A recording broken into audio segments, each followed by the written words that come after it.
Good moment. Welcome to our daily contemplation. We are live on Facebook. It's so exciting. We're live. And we're back. We're back. At home. Yellow walls. We're here. I'm Juna. Sabine. And we're from Synergy in Motion, all about living true to you and your magical difference. And today we're contemplating, as we do every day, we're contemplating the 15th hexagram of the I-Ching. Not every day, but we're beginning the series of the 15th hexagram for 6 days. And as always, we're contemplating the I-Ching, the hexagram in the I-Ching, through the eyes of gene keys and human design, more relevant, modern, contemporary modalities that express the language in a different way. So it's all about living true to you and your magic, and we're just looking at a theme, and this week's theme is all about modesty and moderation. And extremes. Yes, and extremes. Mm-hmm.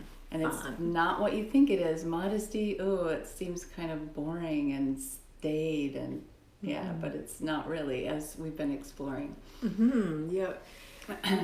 That modesty and moderation is actually a huge element of living your magical life. Mm-hmm. And I would have not expected of me to love this hexagram so much. I mean, the extremes I can see, but the modesty and moderation is such a crucial element of making magic come forth. Mm-hmm. And when you look at the roots of modesty, it is within measure, right? So crucial, so important. And what we all assume is that it is within measure of that which is without. Outside of you. Yeah. Who says what the measuring stick is? Just because I say this about this much is a meter, that's because somebody has decided that this is so. So within measure, modesty, what would it be like to be modest within the measure of what is true to you? Mm-hmm. Not what is true to somebody out there. The standards with which society measures behavior, roles, identities, everything you should and shouldn't do. And we have turned it into modesty that even turns down our sensualness, our sexualness, right? It's like, be modest, covering it up. Yeah. Right? Mm-hmm. Yeah. Don't flaunt everything out there. So, and in the core, there's a wisdom, because being modest within you, really living according to what is true to you, might not always flaunt everything around. Whether that's your powers, your wisdom, your know-it-all, or your body. It's really being aware of what is actually true for you in every moment.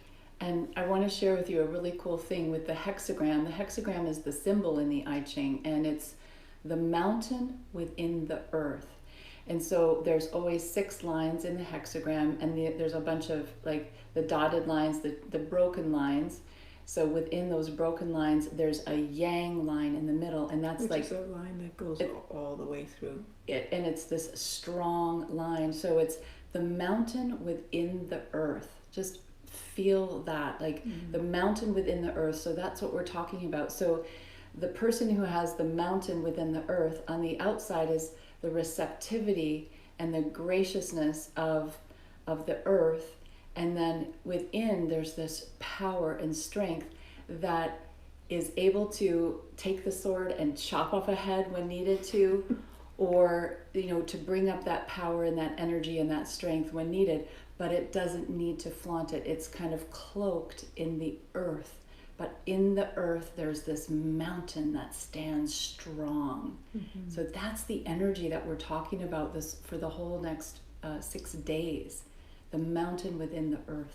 Mm-hmm. So powerful. When you stand strong like the mountain within the earth, in all that is, and you follow what you know, you follow what is true to you, you don't have to fall into the extremes of somebody else's point of view, right? Because for someone it might be correct to climb the Mount Everest.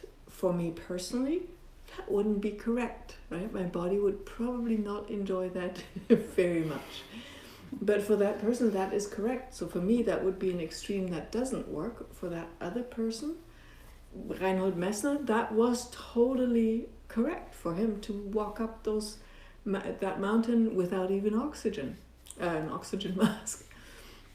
So staying true to you and staying within your own measure allows you to be true to you and dance in the extremes of life. Life is always extremes, right? The beauty of this planet is diversity. So there are all these opportunities that can be very tempting if you're not clear of what is true for you. And then it's easy to fall into those extremes or to totally give up, because what's the point? I can't live my life anyway. So you become like this dull, empty vessel, which is also the shadow in the gene key, dullness. Or you go from one extreme to another, bouncing back and forth and never really feeling that void being fulfilled within you. So can you relate to that? Are you an extremist in any way? Like, do you go for the highs and are impulsive and are an opportunist? I'm an opportunist, and we were just in the woods. We were in this beautiful space for 4 or 5 days, enjoying this amazing place. And I said to Sabine, okay, I just want to quit everything and I want to move here. I'm going to live in the woods for the rest of my life. And I don't want to run a business, and I don't want to go back to London, Ontario, and I just want to be in the woods, and I want to, chop wood and go in there. And so I'm an extremist. Yes, I want to go there, and it's this big enthusiasm. And yet what I know about myself, when I go to the mountain within, that strong place within, the authority and the voice that knows, I know that when I go for every opportunity, and I go for every opportunity, I need to temper it, and that's another word, temperance, temper it with my knowing and my inner authority, and I have to give it time. So I'm going to give this time to be with this extreme of going to live in the woods, and it's a total possibility. It's a dream. How can I be with it? How can I be with it in all of my commitments to my business, to Sabine, and to our animals? How does that work? And I don't have to think about it with my mind, but I'm just being in the energy of this extreme, and I'm tempering it. If I would drop everything and go, that's flitting from one thing to the next, to the next, to the next, without ever really touching down, burning all my bridges. That's not how I want to live. That's not true to me. Mm-hmm. Right? True to me is there is a desire also for a routine and a place to be. So that's a perfect example of this equilibrium between extremes, and then also like listening to the voice within that really knows. And there's lots of different ways. You might have a different way of listening to your own voice when you want to jump at every opportunity.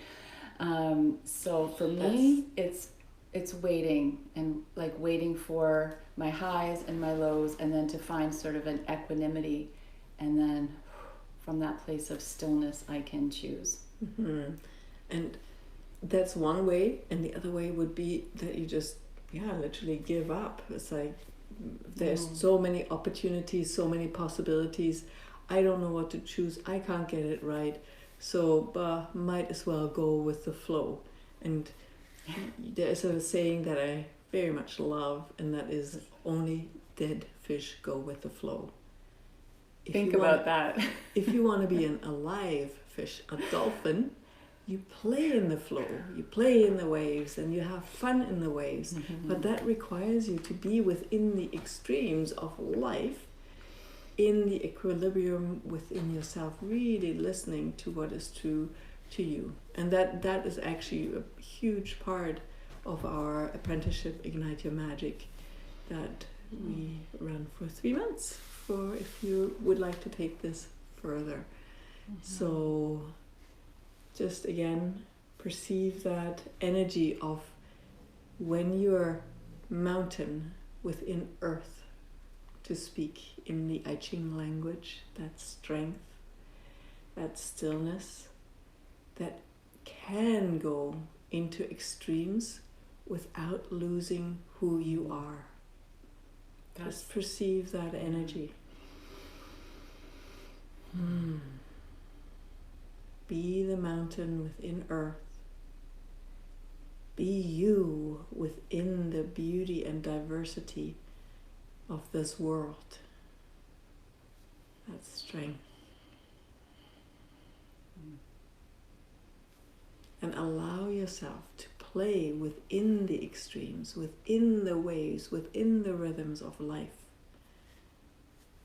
And maintaining your equilibrium. You're the one that sets your measuring stick of what is true to you, true for you.